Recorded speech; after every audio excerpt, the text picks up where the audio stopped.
Hey guys, welcome to Star Wars on High. Thank you for stopping by. We are back. Guys, I appreciate you being patient with me as I went on vacation and spent some time in Disney World. I got to go see Galaxy's Edge, and I will be making a video for the channel eventually. I got to catch up on some stuff I missed, and this is one of those videos. I missed the most recent episode of the High Republic show because Lucasfilm didn't call me. They didn't say, Josh, when are you going to be in town so you can react to this? They didn't do that. So I have to come late, and I haven't watched this yet. I saw some of the covers revealed from all the friends on the Twitter side, but I have not actually watched the entire episode yet. So we are going to do what we always do. We're going to sit down, watch the whole show. I got my Starbucks ready to go. I'm ready to catch up. Without further ado, let's get into it. All right, we're on the official channel. They're promoting Visions. Go check it out if you have not. Then check out my review. We got 26-minute episode. I think let's give it a thumbs up because we don't like the haters here. And without further ado, let's get into it. Republic show, we're sitting down with Kevin Scott and Justina Ireland to talk about their most recent books, showing off a super cool, huge physical model of the Starlight Beacon that's going to live exclusively in my garage and That's awesome. Sorry, I didn't expect that. That's cool. most exciting of all, giant reveals for Wave 3 of the High Republic. Get hyped, y'all. The High Republic show starts right now. Start the show's actually that way, my bad. All right, so I've seen all these covers already. Gonna give you guys my thoughts to them. Oh, they're incorporating some of the new stuff in the intro. What's going on, High Republic fans? It's me, your old pal, Christina Ariel. And you're probably wondering right now, wait, it's the middle of the month. This show only happens at the end of the month. Okay, you said it, what we're all thinking. I was out of town, how could this happen? Every other month, to which I say, expect the unexpected. Star Wars is full of surprises, but the truth is we've got a lot to discuss this month, as well as reveal some High Republic Wave 3 exclusives. So let's jump into it. This down here, my face is covered. Let me move myself. What is that? I don't know if I've seen that yet. Huh. But shall we, with a quick recap of where we are in the current High Republic timeline. Spoilers ahead. Before the attack on the Republic Fair, Jedi Knight Lily Tora Asi trains at the temple outpost on the planet Banchi with other Padawans and Wookiee Jedi Master Arkoff. Investigating a noise, Lily takes the Padawans into the Banchi forest and discovers a bunch of small bird-like creatures. But they're not the source of the disturbance. It's the Drangir! The Jedi and Drangir battle, but thanks to some quick thinking by Lily, the Jedi are victorious. Something isn't sitting right with her. Lily comes to the realization that the Drangir were seated there, but by whom? Elsewhere, the Jedi and Hutts have traveled to the Drangir seed planet where Skier leads an all-out assault on the sentient plants. But where's Avar? Well, she's on the Jedi cruiser Ataraxia above the planet, putting a call out to all available Jedi to come help. The Jedi arrive en masse, all in the name of the light side of the Force, blocking out the Drangir's hold on the dark side. This drives the Ultra Drangir, the Great Progenitor, mad, allowing the Hutts the opportunity to finally kill it. But Keeve gets in their way, which doesn't sit well with the Hutts out for plant blood. So they hightail it out of there, instead trying to settle things peacefully, as Hutts do. Oh, and then the Republic Fair gets attacked. The Nihil are back, baby! And if you want to read more about that attack and its tragic aftermath, check out Kevin Scott's The Rising Storm. But you don't have to take my word for it. But what about my favorite Wayseeker, Orla Jarini? Well, I'm glad you asked, because she's out on patrol. Yep. Uh-oh, her ship is attacked by a Nile cloud ship piloted by Keeve and Tarek. Say, what? Yep, turns out they're undercover thanks to Avar Kriss, and they put out a Nile distress signal to lure in more Nile. It works in the Jedi and Nile battle in the stars. A star war, if you will. Got him. Anyway, in a remote part of the galaxy, Sylvester Yarrow, a plucky young hauler, is piloting her ship, the Switchback, along with her crew, you know, as you do in space. When they're unexpectedly ejected from hyperspace and attacked by the Nile, everyone wants to abandon ship, but Sylvester insists on fighting because this old broken down hunk of junk is the last thing she has that reminds her of her dead mother, Chansey. Aww. But they have to escape anyway. Aww. Meanwhile, in the Starlight Beacon, Vernestra Rowe learns that Stellan Gios and the rest of the Jedi Council have a task for her on Coruscant. Oh, and Avar lets Vern know that she shouldn't let Stellan know that her saber doubles as a light whip, because handsome as he is, that boy is old-fashioned. Later on Coruscant, Sylvester Yarrow is trying to let the Republic know about the Nile, but It's like a full recap, by the way. It just reminded me of stuff I forgot. Like, The Republic don't care. So she goes to a sketchy cantina and meets Xylan Graf, who offers her to stay in his Oh, tower. okay. But she's like, nah, dude, I'm gonna get a hotel. But she's attacking her hotel and hightails it over to Xylan's tower, where she learns that the Nile are not only pulling ships out of hyperspace, but they've built an artificial gravity well, which was designed by, dun dun, Syl's mother. Another Got Star her for her Wars too, character okay. is presented with conflicting feelings about their parent. It's like poetry. It rhymes. Meanwhile, Nan the Nile is given a Got 'em. mission by Markion Rowe. Take Mari Santeca to the Gravity's Heart, which is what they call Syl's mom's invention. But we'll get back to that later. The Jedi, now accompanied by a local Santeca deputy named Jordana, who happens to be Syl's ex. Awkward. Has agreed to meet with Xylan and Sylvester to seek out the weapon, but are double-crossed when they head to the compound to pick up their ships. The Jedi get knocked out, and Syl and the Padawans get kidnapped. Don't worry, the Jedi will wake up, and then they go on a rescue mission. During the mission, Syl meets her mom, who turns out isn't dead, but is also working with the Nile, and she wants Syl's help. Obviously, she passes on her mom's offer. Meanwhile, Vern finds Mari Santeca, who gives her the path to the mysterious planet beyond the edge of space, where nobody's gone for a really long time. What planet is it? Why doesn't Stellan like light whips? And how are Syl and Jordana gonna get along now that they've agreed to rekindle their relationship? It's these questions that keep me reading. So in that recap, I think she addressed, she covered that whole book Out of the Shadows. So, you know, it was a book that it wasn't my favorite of the High Republic books so far. And I think, even if it wasn't my favorite, it did cover a lot of ground as we just got that good recap. So, it is one of those tricky things that even, you know, the High Republic is so connected, and I love that, because I love that I get rewarded for all of the time I put into the world. So just want to throw that out there. If you guys didn't pick that book up because of my recommendation, well, A, you just got it all spoiled for you. But B, if you're a huge High Republic fan, you just got to read it all, is really how I feel at this point, you know, so. What's that? The giant model that's just sitting here and appeared out of nowhere? It's just a model of the Starlight Beacon at my house! And I'm gonna run behind it and look at every single solitary detail. But while I do that... But we can't get any merch? Come on. Well, we do have socks and shirts. It's a lie. And a phone case. If anyone's on my Twitter, I found a phone case at Disney World for the High Republic. It was awesome. Star Wars. Holy crap! It lights up down here. That's a cool model. Oh, we're gonna get kind of a... I'm Phil Shostak. I'm a creative art manager at Lucasfilm.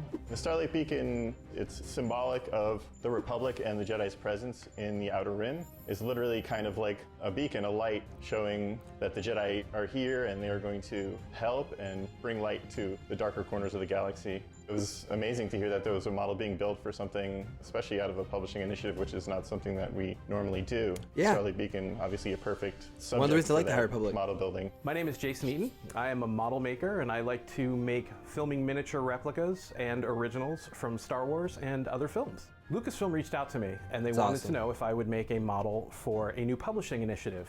And that is a dream come true, because that means I can make something from nothing and work with concept art and work with the team and create something truly original. And making a space station is even crazier to me, because there's not a lot of space stations floating around in Star Wars. For the High Republic, it's kind of going back almost into a more medieval time, and this era only being several hundred years prior to the prequel era when we first saw the Jedi Temple. A lot of that Jedi Temple aesthetic could then be carried over into Starlight Beacon especially, so that it evokes something that viewers are familiar with in a way that's kind of subtle. I used 3D design to make a substructure, and from there use traditional model making methods like styrene, model kit parts. I'm so impressed by this model kits creativeness that are well known in the Star Wars universe, to keep it in universe, to keep the design aesthetic consistent, but also fresh, because this is, again, a new section of the universe we've never seen before. The concept art of Starlight Beacon, just by the nature of it being a painting, is going to have some qualities to it that when you then translate it into something physical, there's always going to be little quirks that then need to be kind of worked out or ironed out. And Jason was initially working in 3D, which tends to want to make everything symmetrical, and it's really easy to build things symmetrically. And I'm glad that we retained a bit of the asymmetry, because a lot of the classic Star Wars models have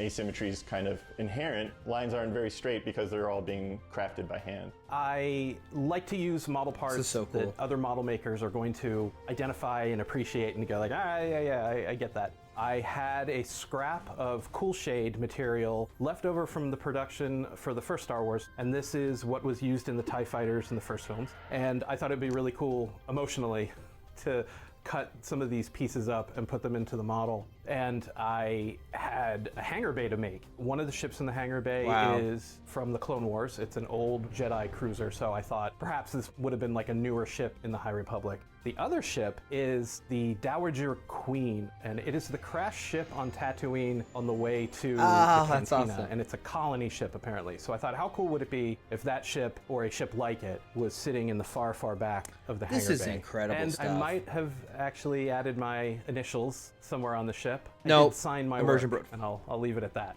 As the model was progressing and most of the final pieces had been put together, I was asked to measure it and give it a canon dimension. And that was kind of an exciting email to get. And it's roughly, I think, about the size of like a good sized Star Destroyer. That was actually pretty fun.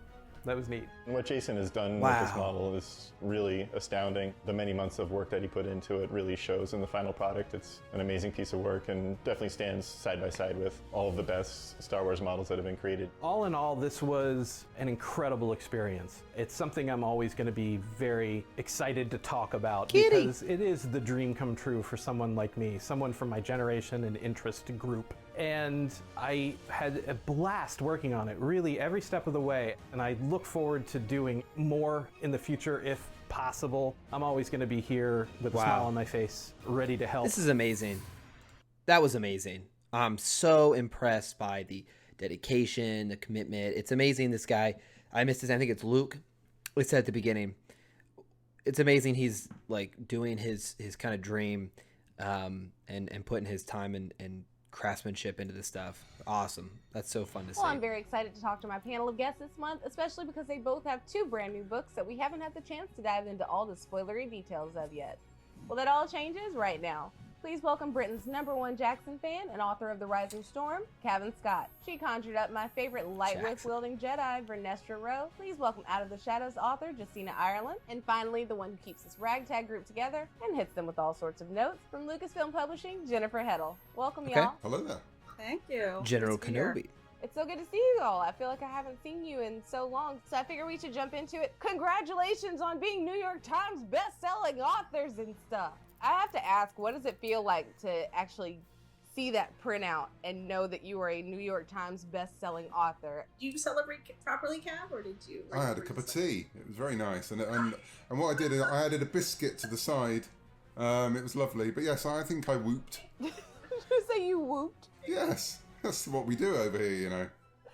So I'm going to jump right It's into true, these British people questions whoop. because I have quite a few. I'm going to start with That's why we our left. dear Jen Heddle. That's why we made our own What's the colonies. High We hated Republic whoops. editing experience? At the end of the day, it's just about working with the author to tell the story the best way that we can, and that really doesn't change. What makes this different is we have multiple authors writing simultaneously in this very specific time period where everything that happens really does affect everything else. For example, the Del Rey novel and the middle grade are telling the same story at the same time, but from different points of view. And so keeping track of just all of the details it's a lot of work. For anyone that may be interested in possibly becoming an editor, what's your process when you go into these stories? I will do a first read through and take notes while I'm doing that. And that's sort of what we call like a developmental edit. And then the next round tends to be a little more what I would call cosmetic. You know, just like tweaking, line editing, turns of phrase. That's the general process. You kind of do that deep dive edit first, and then you kind of go back and fine tune.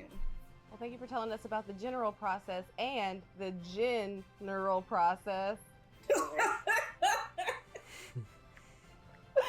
Oh, I am moving on, I promise. My favorite book in Star Wars is Dooku Jedi Lost. And in Dooku Jedi Lost, there is a reference to a Trinus as one of the Lost 20.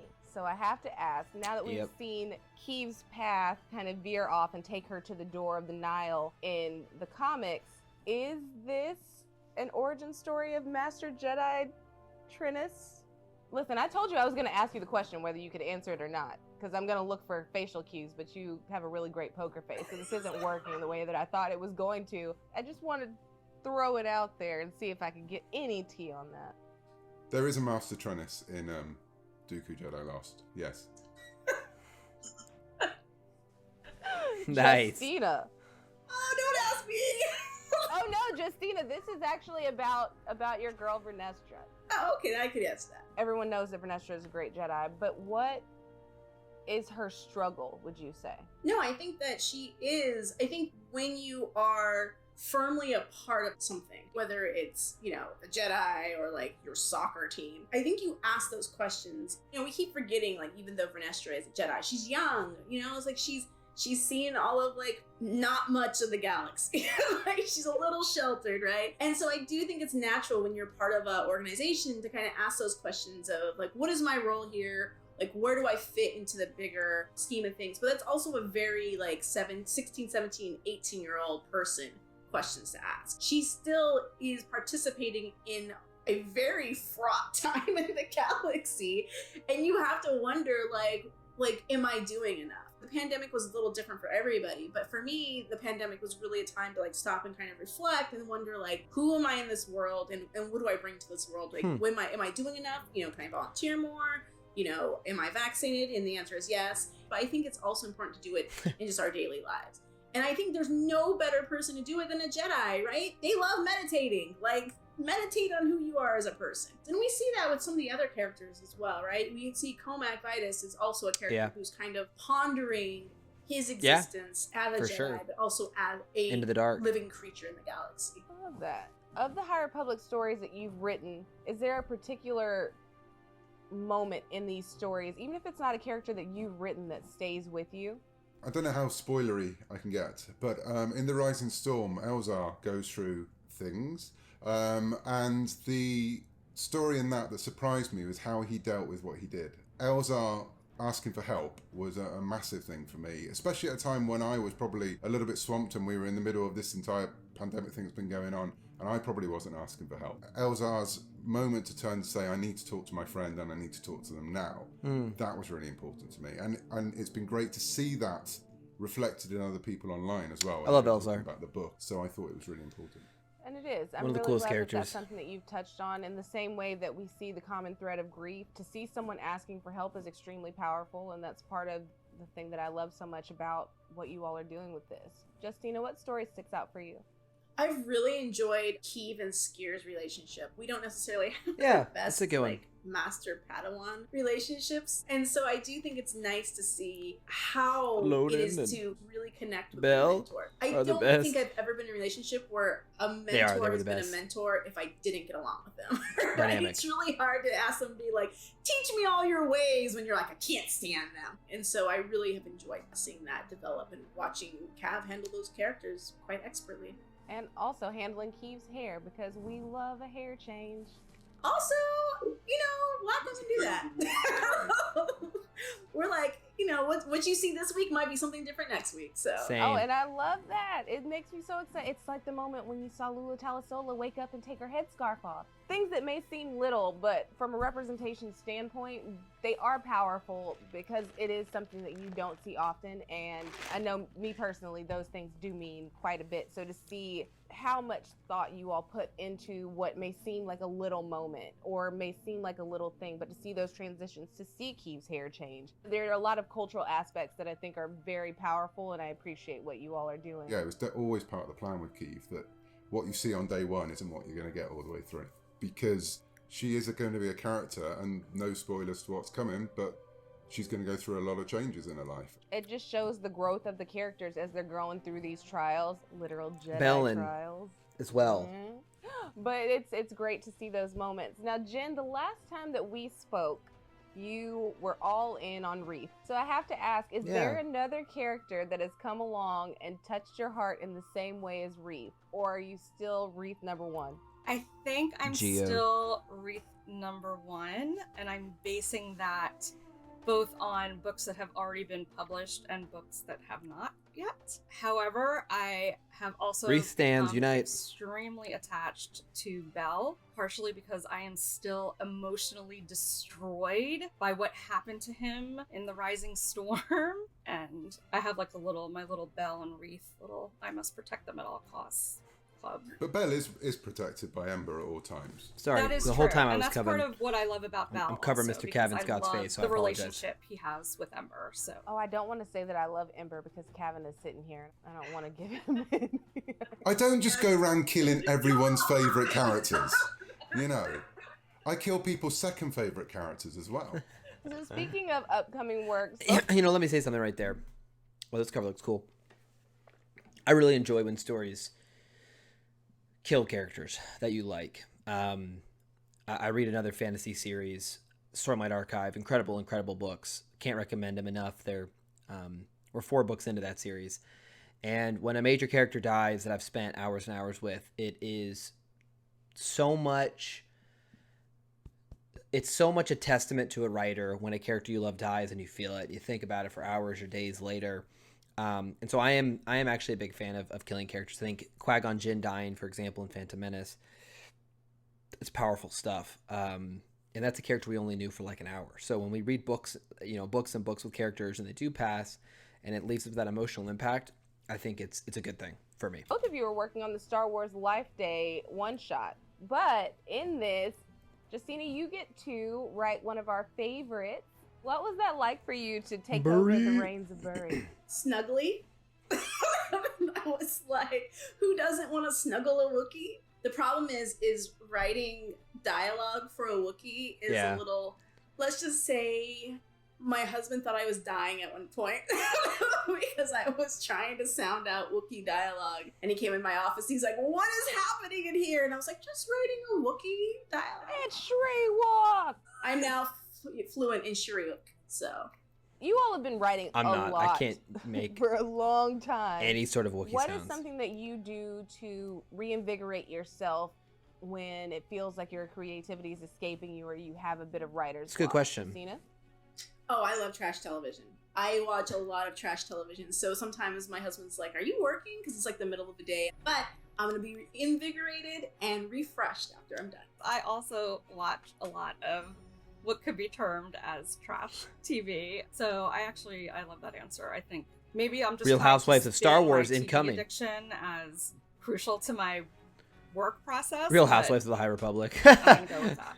Kevin? I think there is a fix built into the High Republic and how we're working. The fact that we've got so many different types of writing. Sometimes you can give yourself a boost by completely changing the type of story you're telling. And that's why this has worked so well for those moments. So Interesting. I'm going to end this by asking you all, what is it that you, be it one of your books or one of the other books in the series, what are you most excited about going into this, finishing out this wave and going into the next in January? I'm most looking forward to the reaction online when these books come out.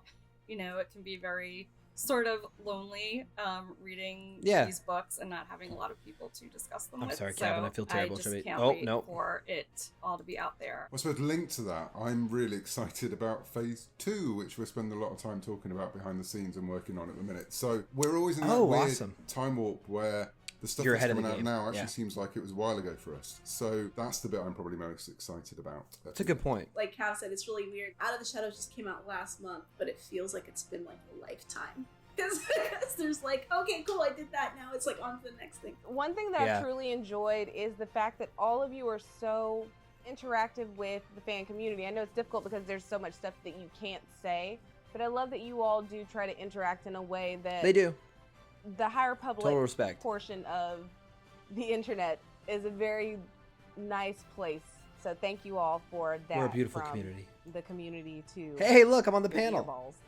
I return that thanks because you're saying that kind of makes me realize that that's, I think, what really recharges me, because we work really hard and really long hours. How fun so is that? sometimes I'll just go onto Twitter and see fun positive posts and Lego figures and people screaming out their Legos? emotions about the High Republic. And Legos? that really does give me a boost and the drive to keep going. So I also say thank you to all of you. And I want to say thank you for all of you being here with us today. It is always a pleasure to talk with you, no matter what the medium. I'm still trying to get in on that High Republic group chat, but I know there's too many spoilers for me, but okay. And I hope you all have a great day. I'm in it, guys. I won't tell you anything. Can't wait to see what you do next. Cav sometimes messages me. So it's Hey. come to my attention that High Republic fans on the internet have a lot of questions about the series. And since I like to help people and have the ability to conjure up High Republic experts with a snap of my finger, I have summoned all the power of the internet to bring you the answer to your hashtag THRS questions. Are you ready? I Yes. summoned Kelsey Sharp from the Lucasfilm Story Group from wherever you may be. Hi, Kelsey. I hope I didn't catch you in the middle of anything important. Oh, no, it was fine. I was just in the story group holding pen waiting to be summoned. Well, since you're here, I have one of the most asked questions about the High Republic era for you to hopefully answer. Are you okay? I was in the toilet? No. So here it is. Bo Murphy asks, are personal and emotional attachments, including marriage, still forbidden within the Ooh, High good Republic question. era's Jedi Order? While the High Republic Jedi Order does represent some broader perspectives than the more dogmatic order of the prequels, the big tenets remain the same. That doesn't mean that they don't feel love or friendship. I think they need those emotions in order to serve the Force. But ultimately, a Jedi's most important relationship is the one that they have with the Force. And if a personal attachment risks eclipsing that vow that they made to preserve balance, that's when they risk My boy. heading down the path to the dark side. Anakin. But what I will say is that every Jedi is different. Only they know for themselves where that line is. A romance that for one Jedi might constitute an unwise attachment, for another Jedi might actually strengthen their relationship to the Force by Good reminding parallel. them of the connections between all living beings and the importance of an individual in addition to the cosmic perspective. At the end of the day, a Jedi has to ask themselves, are my emotions controlling me, or am I in control of my emotions? Is Neither this going to wins. help me serve the Force, or is this just serving my own ego? Well, how story group of you to answer one question and then leave us with more. It's what we do. Thank you so much for joining me, Kelsey. I now release you to do whatever it is you were doing before you appeared on the show. Nothing happened. Oh, I think you have to press the button. Snapping only works to summon me. Oh, okay, hold on. This one. Unlimited power! And speaking of unlimited power, it's time for High Republic exclusive reveals! To kick things off, how about some of those character posters you've grown to love? First, we have the Nile baddie, Cara Zoo, the Quarren commander of the starship the Poison Oh, Bar, dope. part of Kasav's Tempest unit. And is there a doctor in the house? Maybe a bad doctor? Like the Nile's Dr. Mkampa. This is your first look at the Bad Doctor's character poster. What Interesting. a terrifying duo. Okay. It looks like a squid helmet. But where will these new characters pop up? I'm here for it. And what will they do? You'll have to keep reading to find out. Moving on. We've all been enjoying the High Republic since its debut in January, but as we draw closer to the end of 2021, we also draw closer to the end of the first phase of the story. Which means a whole new phase is about to begin, baby! As the first phase draws to a close, we're stoked to announce IDW'S High Republic Adventures Annual. For the first time ever, all 5 lead story architects of the High Republic. So that's awesome. I do want to say I just saw an article, a rumor, that IDW was no longer going to be publishing for Star Wars. So I don't know what's going to happen to the Avengers series. Are working together on one book. That means Charles Soule, Claudia Gray, and Justina Ireland are working on an IDW book for the first time, along with Kevin Scott and Daniel Jose Older. That's awesome. The High Republic Adventures Annual features characters and stories from across all of the High Republic, from Daring Jedi, the Nefarious Hype. Nile, and I like this art everyone's style, favorite too. rock and rock, Geode. With art by Sam Beck, Jason Liu, Yael Nathan, Jesse Longren, and Stefano Simone, the High Republic Adventures Annual will have something for everyone when it arrives this December. And speaking of IDW, High Republic Adventures number 11 has a brand That's new a cool cover cover. to feast your eyeballs on, featuring a glorious heroic shot of all your favorites. Over at Marvel, cool we have cover. not 1, not 2, but 3 reveals for you coming this January. All right, First hold is up. the cover for the High Republic number 13 that features S tier. It's a great cover. Avar Chris, hand outstretched, lightsaber I love it. ignited and ready for action. Let's get it. And you can read the words and look at the pictures of said action on January 5th, 2022. Next up, we have the 4th issue of the new Yes. miniseries Trail of Shadows, featuring Emmerich and a big old scary villain behind him, which coincidentally also releases on January 5th. Also check out the cover for This was my favorite cover I saw. Well, okay, it's one of my favorite covers I saw. I love this Eye of the Storm for the Marchion Row, whatever you want to call them. Authors on the High Republic shows like this say Marchion. Audible says Marchion, so I go with Marchion. This is an amazing cover. I absolutely love this cover. Marvel's The High Republic, The Eye of the Storm, where we see Marchion Rowe looking like Scar on Pride Yep. Rock with his helmet off, brandishing Loden Greatstorm's lightsaber. R.I.P. my dude. You've all already no doubt seen the San Diego Comic-Con panel where the authors revealed the titles of their novels and the temporary book cover. That was just a giant black block with the title on it. Well, the black voids are gone and have been replaced by final cover art. Okay, so I've seen these. Let me cover them real quick. So we'll start with Midnight Horizon. It's an awesome cover. Huge fan. Love. It reminds me of a Magic card, is one thing I'm going to say about this, but I absolutely love the way the two lightsaber colors stick out on this cloudy background. It looks like we're in front of a temple of some kind. I love it. Midnight Horizon, 10 out of 10 cover. Mission to Disaster. It's a fun one. You know, it's got that younger vibe, younger audience vibe. We got these kind of what looks like ice alligators. You know, we got Vernestra front and center. It's a good cover. I like the color scheme. I like the different color patterns. They're different than we've gotten so far. Fallen Star is really cool. And I wonder if they're going to do some exclusive covers for like Target and stuff. It looks like Starlight Beacon is down. This looks like Fire, Cracked Window. I love the kind of the vibes I'm getting from this cover. So love all these covers. These are some of my favorite covers I've seen yet. Get hyped, y'all. We're about to blow the lid off this mother. The cover for Daniel Jose Older's book Midnight Horizon looks appropriately ominous with two Jedi walking on a gloomy planetscape. If you just picked up the manga Edge of Balance, you'll be happy to know that Volume 2 is on the way. And now you get your first look at the cover for the digital-only release from Shima Shinya and Daniel Jose Older. Digital only.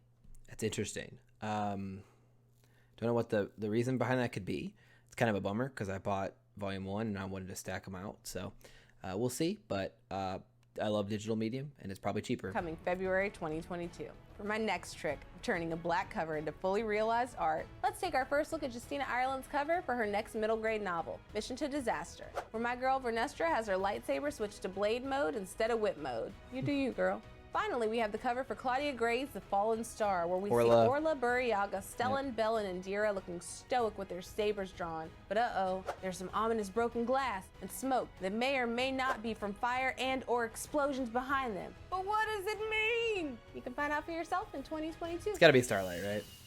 Wow, I can't wait for this next wave of books. Hopefully all the hard work and time that was put into building the Starlight Beacon model from earlier in the show will be worth it. You know, because big beloved space stations in Star Wars. Oh well. And with that, we come to the end of another thrilling High Republic show adventure. I'll be back in November with more reveals, spoilers, Q&A talk, and all that fun stuff you've come to expect from the High Republic show. Remember to like the video, follow us on Twitter, Facebook, and Instagram, and as always, may the Force be with you.